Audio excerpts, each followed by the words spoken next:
Siap lakukan tes DNA? Pihak Revelino minta Lisa Mariana sudahi drama, singgung pihak terzolimi. Pihak pengusaha Revelino Tuase meminta model Lisa Mariana menyudahi drama, akui siap lakukan tes DNA. Seperti diketahui, Lisa Mariana sempat memberikan pengakuan mengejutkan di mana ia mengatakan pernah menjalin hubungan spesial dengan politisi Ridwan Kamil, RK. Bahkan Lisa Mariana mengatakan telah melahirkan anak dari hasil hubungan terlarangnya dengan suami Atalia Praratia itu. Namun kini, pengakuan Lisa Mariana itu dibantah keras oleh sosok pria bernama Revelino Tuase yang mengaku sebagai ayah biologis anak sang model.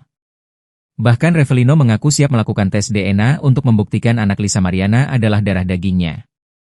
Hal itu dilakukan pihak Revelino sebab permasalahan tersebut sudah melebar luas. Tak sampai di situ saja, kuasa hukum Revelino itu pun menyebut banyak pihak terzolimi atas aksi Lisa Mariana tersebut.